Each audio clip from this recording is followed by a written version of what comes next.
Hey everybody, welcome back. Taking a look at Kingdom of Heaven. This is the 4K release. It's also a steelbook, which you may be able to tell by the tapping sound here. And also the fact it looks like a steelbook, that'll probably give it away.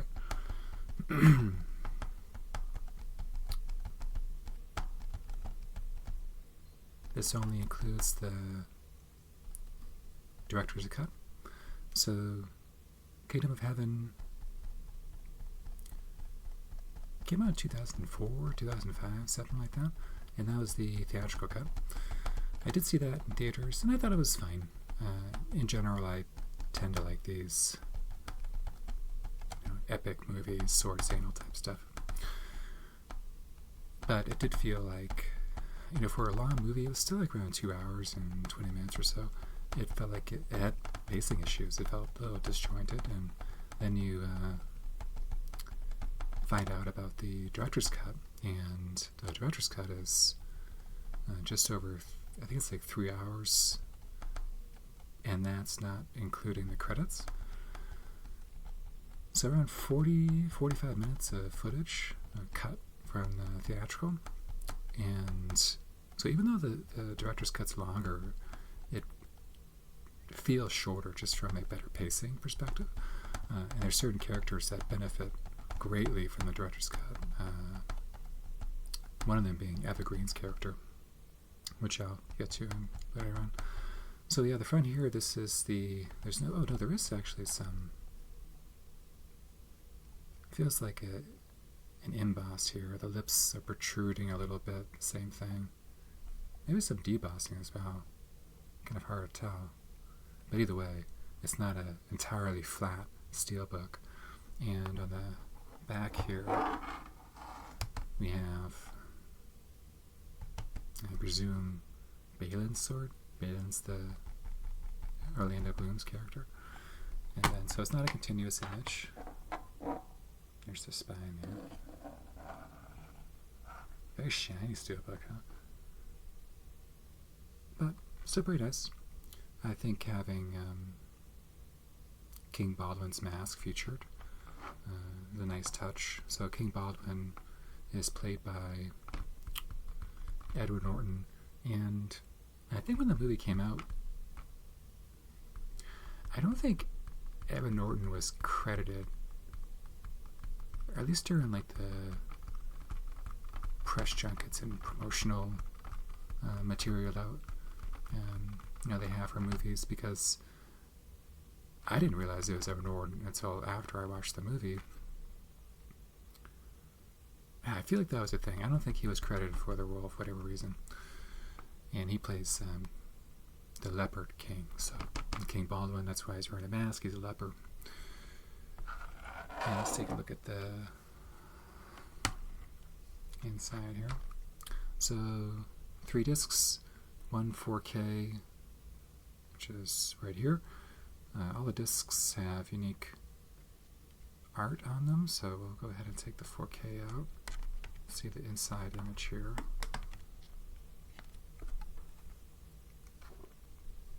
And there's the Blu-ray, also a director's cut. I'm not that upset. There's no theatrical cut included with this release, because it's just really not worth watching if you have both cuts available, but I tend to like the theatrical cut included. Oh geez, this disc is really hard to get out. It's going to make probably a loud noise. Let me set these other discs down. Put these here. There we go. Whew. And then we have some interior art here. There's Legolas defending Jerusalem, so there's one of the siege in the movie. One of the many sieges of Jerusalem over time.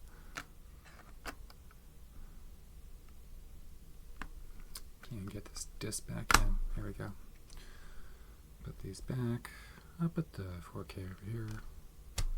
And put the Blu-ray back here. What was I talking about? Theatrical cut? So yeah, normally like posterity, I like to have the theatrical cut included, and if I haven't seen the movie before, even if I hear that the director's cut is better, I usually watch the theatrical cut first, just because, well, that was the one everyone else saw when it came out. But I don't even know why I personally care about posterity for Kingdom of Heaven, and really for this movie, I guess the fact they're not including the theatrical cut, and this is the most recent release, they're saying, don't bother with it. If you want to watch the theatrical cut, you can find ways to watch it, but the director's cut is just, I feel like, objectively better. I'd be really surprised if someone feels that the theatrical cut's a better experience. So, you only have one cut. I'm glad they included the directors. And this did come with a J card. Let me close this up here. Take a look at the J card. There we go. You see that? No. A little shadow there. No. Okay. From visionary director Ridley Scott comes this 4K Ultra HD director's cut of Kingdom of Heaven. This spectacular epic of courage, honor, and adventure stars Orlando Bloom as Balin, a young Frenchman in medieval Jerusalem during the Crusades. Having lost everything, Balin finds redemption through a heroic fight against overwhelming forces to save his people and fulfill his destiny as a knight. Another Knight's Tale. I just did a Knight's Tale. I was like, what is the movie called? What is that Knight's Tale movie I just did? Yeah, Knight's Tale, that's what it was called.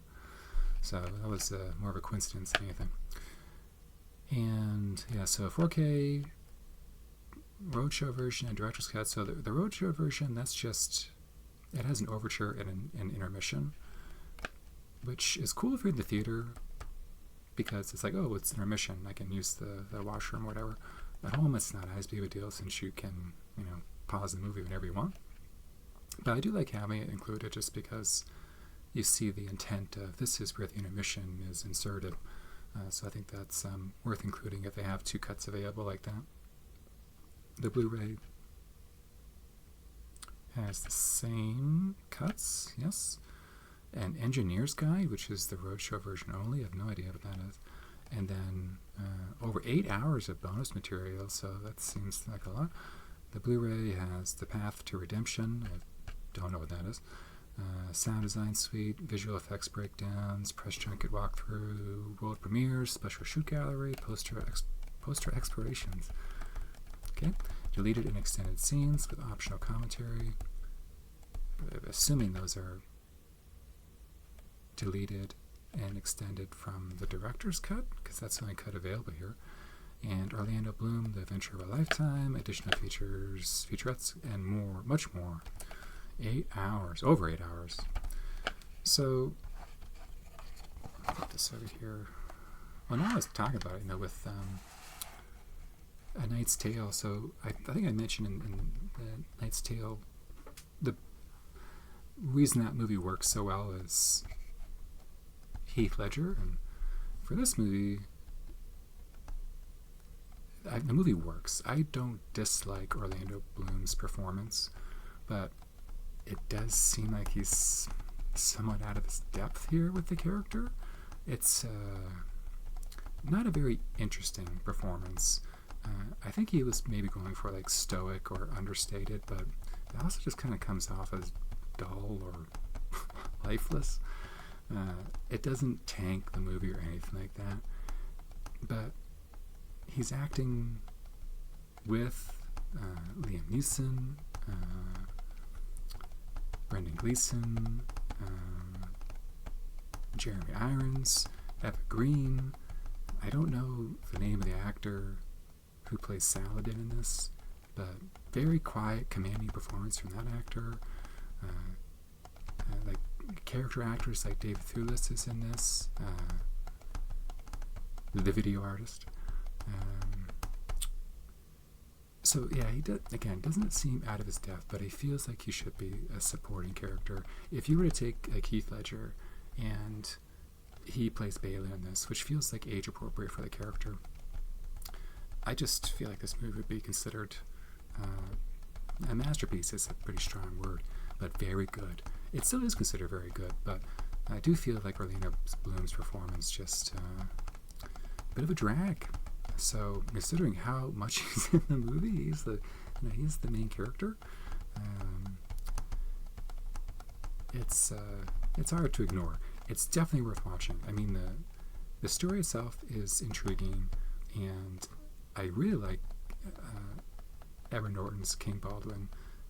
He's acting behind a mask throughout the entire movie, and normally when actors behind a mask, they have to be a bit more theatrical because they can't emote. Even if you show a close up, it's not like it's going to make a difference. And his mannerisms, his eye movements, he conveys a lot of emotion behind the mask, and it's a really enjoyable performance, and kind of reminds me of something like Hugo Weaving in V for Vendetta. That's another movie where you have highly accomplished actor behind a mask the entire time, and again a bit more theatrical, a lot more gestures than you may normally have as someone who's able to emote with their face. So cool performance from him. Eva Green is great in this. Not a girlfriend of mine, but an acquaintance. Really, I guess you can't watch the theatrical, but her character isn't sidelined in the theatrical, but is missing a major plot point. So it's nice to have the director's cut for her performance and how important her character is in this. But yeah, I feel. Well, Tom Cruise is probably too young. I'm kind of thinking of like Tom Cruise in like Far and Away or something like that. He would totally crush this movie. Even a few years earlier, like with what the hell is his name? Russell Crowe in Gladiator. Russell Crowe, I want to say he's probably in his early 30s in that. I think it'd be age appropriate. I say age appropriate. I have no clue how old Baldwin's supposed to supposed to even be in this movie. So yeah, Russell Crowe could work. But that's again another actor where a very commanding performance. You could see why people would be inspired by him, follow them, and I'm just not really getting it from Orlando Bloom. But still worth watching, absolutely. For Ridley Scott, he's done quite a few of these, sword sandal movies, and I would say this is the best one. The effects are virtually seamless. There's some establishing shots where you're like, okay, yeah, I know that's like a rendering, but it really has special effects that feel overwhelming and practical and impactful. Like the siege is really well done.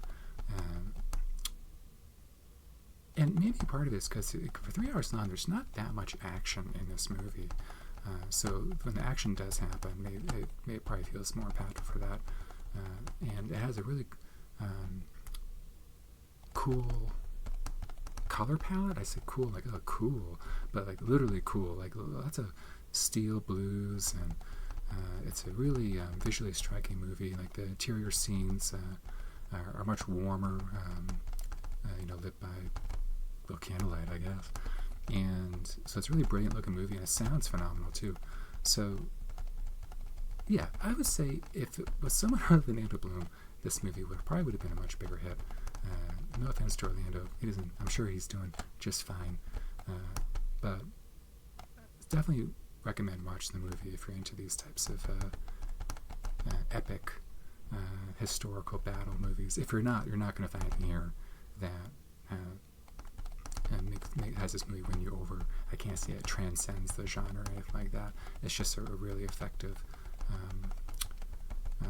example of one of those movies. So anyways, thanks for watching.